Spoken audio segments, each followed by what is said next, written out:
Hello, this is Ralph Baker from TerraTherm, and welcome to the TerraTherm webinar series. You're going to hear about life cycle assessment of in-situ thermal desorption and improving the sustainability of source removal. Before I begin, I'd just like to acknowledge my co-authors, Stefan Nielsen, Gorm Heron from TerraTherm, and also Maiken Farbje, Niels Plau, and Jesper Holm from Kruja. And as well, I'd like to give a thank you to Gita Lemming from the Technical University of Denmark, whose work is also a big part of what I'm going to be talking about this morning. So, as an overview, I'm going to provide sort of a brief introduction to in-situ thermal desorption, or ISTD, and sustainability in general. And then the webinar is in two parts, the first of which concerns a life cycle assessment that was done for a project in Rierslev, Denmark. And the second, some additional life cycle assessment research that was done more recently to look at what ways we could improve the sustainability of ISTD. So going back to the Denmark case study, it deals with remedy selection and then the subsequent design and implementation of the project and the results and how they compared to the predictions that were made during the life cycle assessment. And then in the second part, we're going to look at a few of several of the approaches that were identified that could improve sustainability of ISTD, including cycling heaters to take advantage of off-peak demand, also alternate concrete cap designs to reduce the resource requirements associated with concrete, and to change the source of granular activated carbon, and then I'll wrap up. So why would you consider thermal for treating a DNAPL source area? Well, for one thing, the use of heat eliminates a suite of difficult problems that are associated with other technologies that rely on fluid delivery or extraction, which tends to be limited based on the delivery of the constituents to wherever the contaminants are, and often is associated with bypassing through preferential flow pathways.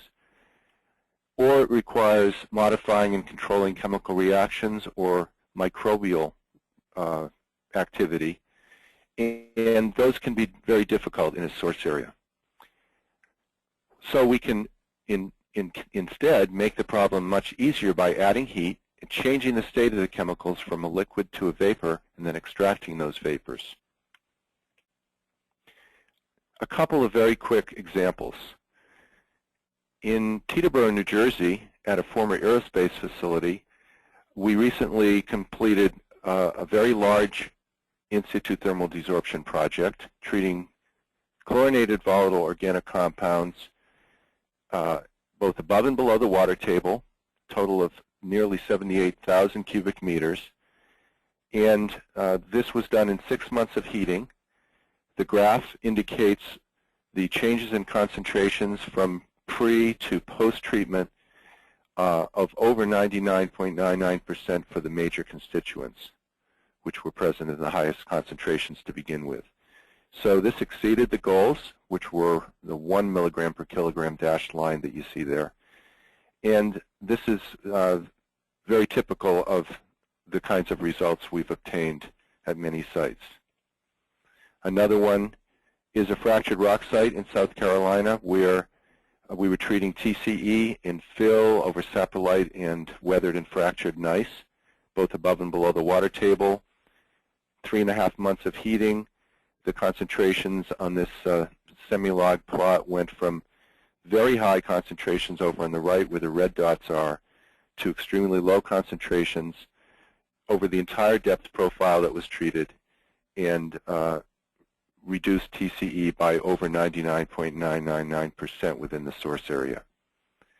So these are the kinds of results that we've documented and published.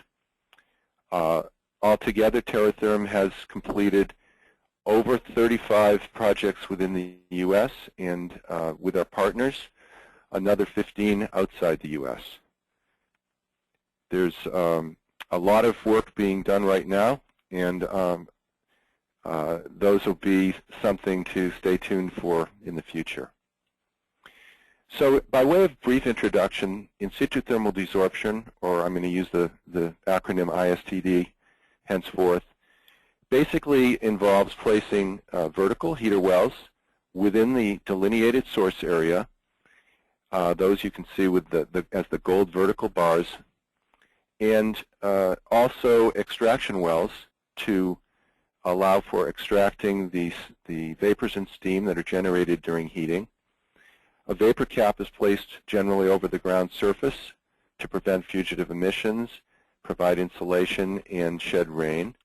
And thermocouples allow us to monitor the progress of the heating. Meanwhile, electric power comes in off the grid to operate these heaters, and the extracted vapors and steam are treated in an above-ground treatment system, as you can see on the right. Sites that are particularly difficult to treat, generally in situ, include sites with low permeability zones or very heterogeneous sites, or both. And these can be a big challenge for technologies that rely upon the hydraulic conductivity or permeability of the soil, which, as you can see on the left, can vary a millionfold going from a clay to a sand and gravel. By contrast, the thermal conductivity, even in heterogeneous settings, doesn't vary much at all, as you can see on the right.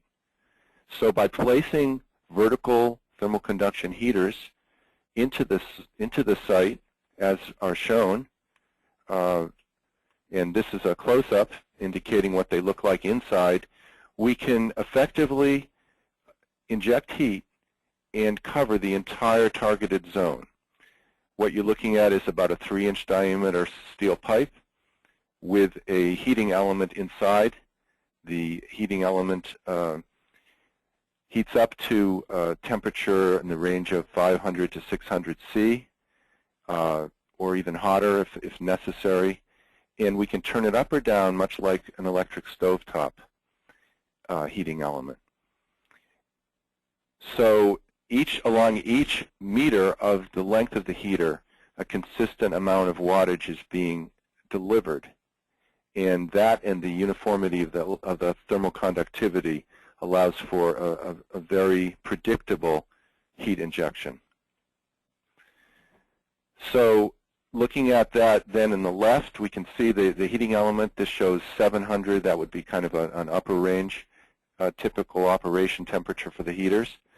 And over on the right, you can see two adjacent heaters and the soil in between, with the temperature between the heaters coming from an ambient temperature gradually up to the boiling point of water, 100 C, for treatment of VOCs, or chlorinated VOCs. And that's typically the end point that we're shooting for treatment of those kinds of constituents. You know, we can get very good results, such as what I've shown you, without boiling off more than about 20 or 30% of the pore water in the soil. So this does not require dewatering. As I said, we can do it above and below the water table, and we are able to remove almost all of the constituents that we're going after with a relatively small fraction of the water being boiled off due to the steam stripping that occurs. So on to some just introductory comments about sustainability. We are excited that we're able to use these techniques to allow reutilization of idle brownfield properties, restore groundwater resources. There's a number of instances where treatment of source areas thermally has resulted in a reduction in the associated dissolved plume to the point where pump and treat systems that have been operating for a long time have been able to be turned off.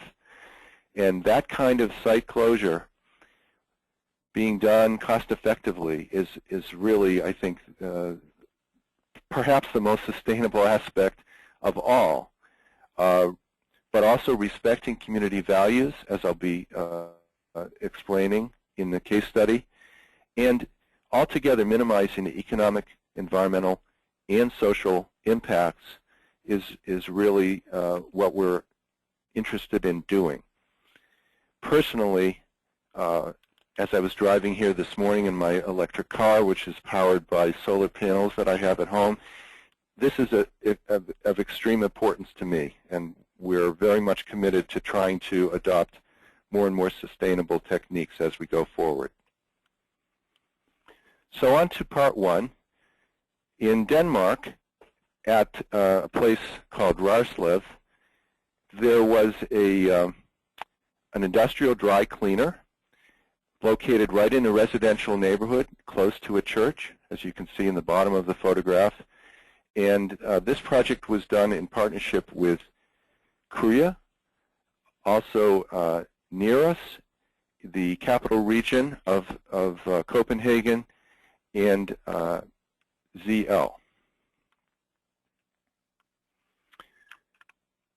This is a site near Copenhagen, and in fact, just immediately up gradient from what has been for a long time the major municipal well field supplying about 50,000 homes for the city of Copenhagen. So the fact that this source area was unfortunately producing a plume leading directly towards that well field was a major concern, and that was the main focus for the remediation. When I visited this site in 2005, I took a picture of this well field. This is the one that I was just referring to. So in terms of conceptual site model, this is a site where the industrial dry cleaner, treating mostly leather products, was located on top of a hill, upgrading from the well field next to the church and the residences. And the hotspot of PCE, tetrachloroethene, was primarily in a clay till in the upper 8 meters, but also extending down into an unsaturated glaciofluvial sand immediately below that, and then impacting a secondary aquifer perched on a clay layer, and then ultimately the primary aquifer in chalk that was the source for the municipal well field. The initial remedies that were put in place at Rarslev were to install a soil vapor extraction system into the glaciofluvial sand as kind of a cutoff mechanism to reduce the amount of contamination that was being carried down into that underlying series of aquifers, and also a pump and treat system in the secondary aquifer itself.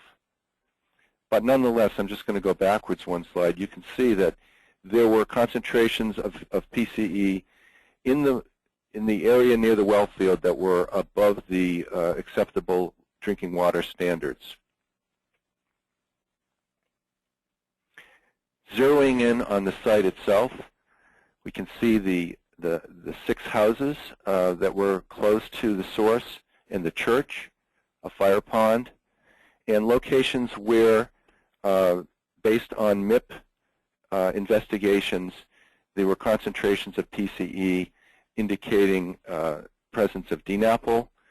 The purple area was considered high enough to require remediation thermally or by some other means such as excavation.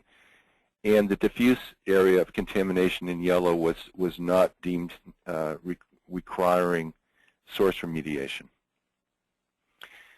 During the remedy evaluation phase of the project, the main technologies that were considered were excavation and off-site treatment, in situ thermal desorption, and cutting off the hotspot by soil vapor extraction. So that latter one was essentially a continuation of the one of the remedies that was already in place at that time, as well as pump and treat. A life cycle assessment is a comprehensive and quantitative evaluation of a wide range of parameters associated with the activities, impacts, and effects of the remediation in this instance. So for activities, it examined those associated with setting up the remediation, operating it, and dismantling it. In terms of impacts, there were the consumed products and materials required, the emissions, and the exposure. And in terms of the effects, it examined resources, environmental effects, and effects on humans, including social impacts such as inconvenience and disturbance of the people in the neighborhood.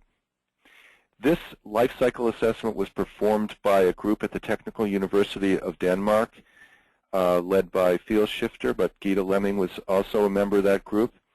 And this LCA was commissioned by the capital region of Copenhagen and was done, basically it's a third-party life cycle assessment that our company was not carrying out.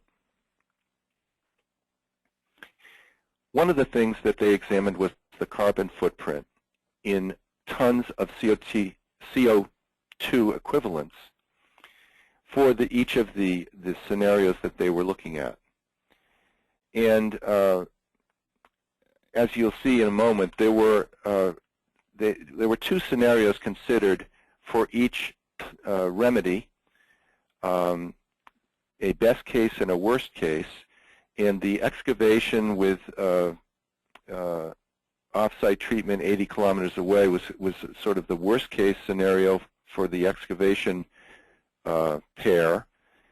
In terms of SVE, they examined 30 years of operation, but based on extrapolating the mass being removed at the time from the existing SVE system, it was concluded that that was not a realistic option and that it would have to operate for 100 years. And then the group at the Technical University of Denmark also examined using ISTD for an operational period of 8 months and 12 months, and they considered 12 months to be the more realistic case.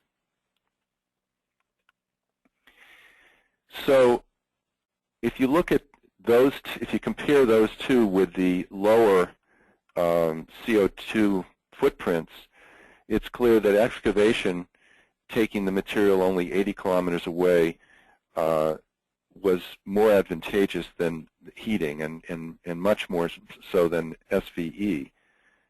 But in fact, the actual ISTD time frame was 5.5 months, and if that's equated to excavation and off-site disposal, it indicates that heating essentially becomes even with excavation as soon as you have to haul the material more than about 140 kilometers away, which is, I think, 85 miles.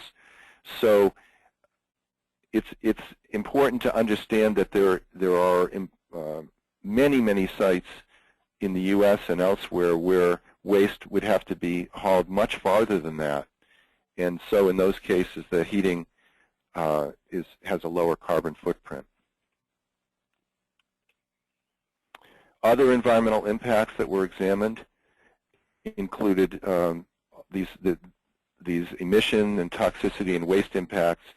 And based on the sum total of all of the impacts that were examined, this is how things stacked up. And the most likely scenarios are the ones inside the black outlines. So we can see that the number of red and yellow meaning less advantageous performance blocks, were fewest for the heating and excavation. But then there was the additional consideration. I think this is probably what really tipped the decision of the inconvenience, namely that to do an excavation adjacent to these homes actually would have required dismantling and raising two of the homes, and also there would have been a big impact on the churchgoers. I'll show you that just in a moment, but let's go to the selection of the remedial goals.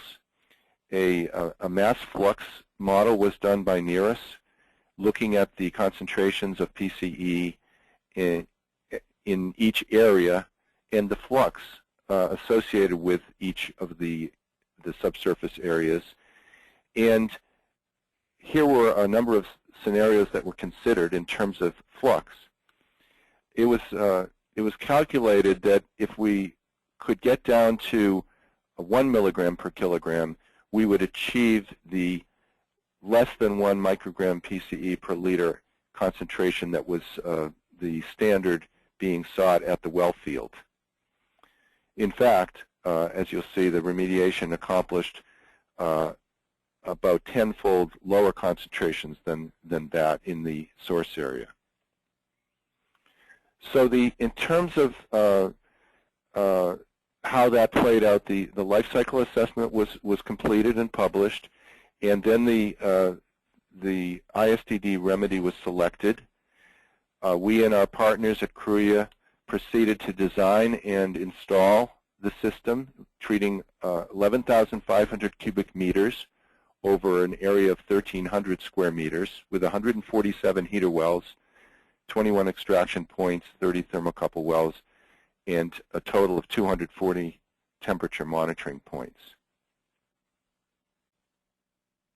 You now see the two source areas that were treated, the well fields on the left and right, and the church in the background. You can see the well field on the right actually extended into an area where there had been a graveyard. This particular graveyard was one in which urns of ashes were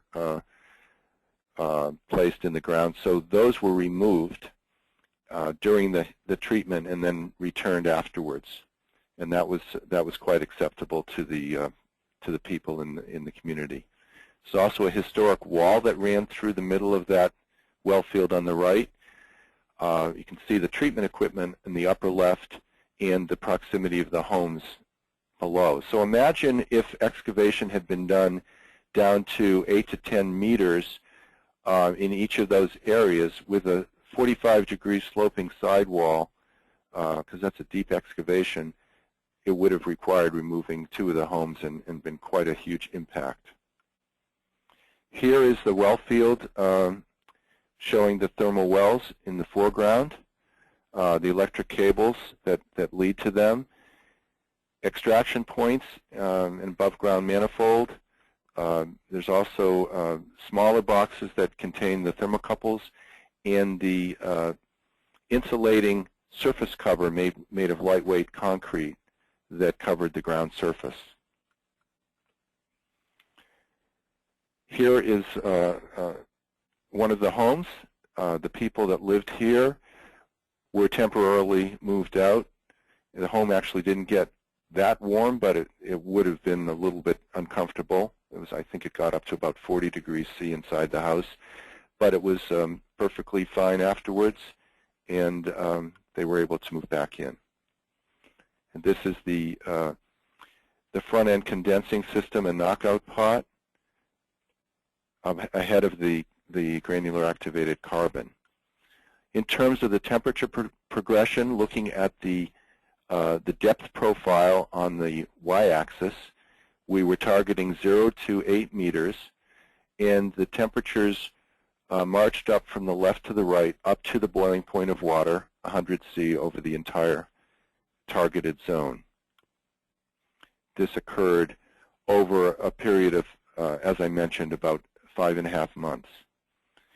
And in terms of the extracted concentrations of PCE, those are shown in the bell-shaped curve that's in pink, and as a function of the temperature progression in dark blue.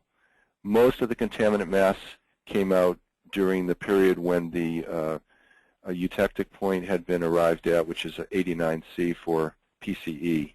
Maybe it's 87 now that I think of it, with a total of 2,500 kilograms of PCE removed. But most of the concentration, the contaminants were removed during the initial arrival at that 87 C. We had to continue to raise the temperature to get the tail shown on the right. Looking at the concentrations, pre-treatment versus post-treatment, we're once again looking at a depth profile on the y-axis and a logarithmic plot of the concentration of PCE in milligrams per kilogram on the x-axis. So pre-treatment, the red squares indicate some very high concentrations. The Denmark soil criteria and the cleanup criteria at this site of 1 milligram per kilogram are shown, as well as the detection limit. About 3 weeks before heating was concluded, an interim round of soil sampling was done, and these are the concentrations indicated in the blue triangles. So only one was above the 1 milligram per kilogram. At the end of the project, 3 weeks later, all of the concentrations were below the goals and very low, as you can see with those green squares. And that was in an actual heating time of 5.5 months. So in summary, the life cycle assessment selected heating over excavation and cold SVE. The actual heating time of 5.5 months was 46% of the amount that had been estimated in the life cycle assessment. The energy consumption was 72% of what had been estimated, and the PCE concentrations were reduced well below the cleanup criteria for a total budget of $3.8 million for this 11,000 cubic meters, and that was 88% of the life cycle assessment. So while the life cycle assessment selected in situ thermal desorption as the most sustainable approach for the site, it turned out to be even more so than they had predicted. Now quickly through some other strategies that we've been looking at more recently in a paper that Gita Lemming authored and that several of us at TerraTherm co-authored with her. A number of different approaches were considered for adding to the sustainability of this approach, such as increasing the percentage of heating supplied during off-peak electrical demand periods, for example at night, on weekdays when electricity is less expensive and when it's not necessary to obtain it as much from sources such as coal-fired powered plants. Secondly, looking at changing the composition of the concrete in the vapor cap, and thirdly, looking at other various forms of granular activated carbon, whether from coal or bio-based. TerraTherm performed a power cycling test to look at the feasibility of option 1. That was at a full-scale site where one heater circuit was selected for testing and monitoring, and we cycled it up and down between the peak demand period and the off-peak demand period. And we found that we were applying an average input of about 82% overall, even though it was much lower during the simulated peak demand period. So this is the area of the well field that was selected for the test, with thermocouples co-located at the heaters surrounded by the green circles, 3 of them. And then there was also a temperature monitoring point in between, as we always do. And by cycling the heaters up and down, in total, their off-duty cycle lowered the temperature of the heater no more than about 80 C, but it did result in a significant reduction in the amount of power demand during peak cycles. So it resulted in us concluding that there was no evident change in the heat-up rate at the nearby temperature monitoring wells, and we concluded that we could cycle the heaters effectively without affecting the energy input or hurting the heaters, and it was feasible to implement this on a wider basis. And at a site in the Northeast, a large full-scale site, we're preparing to do just that. Another option that was examined with the life cycle assessment was, I'm sorry, this is the summary of that first option, and the groundwater monitoring and remediation paper concluded that by using this heating approach, it would result in a slight increase in the operational time and in the energy consumption, but the overall cost would be considerably lessened, as would the impacts by shifting towards more renewable sources during the off-peak periods. And overall, a 10% reduction in the environmental impacts and resource depletion could result from this kind of strategy. We also looked at alternate vapor caps. Concrete is a resource that has a large amount of carbon footprint associated with it for the manufacturing of it. By adding other kinds of materials in between the concrete as a sandwich, such as expanded polystyrene, leca beads, and seashells, there could be a significant reduction, about 65 to 75% reduction in the environmental impacts associated with the vapor cap.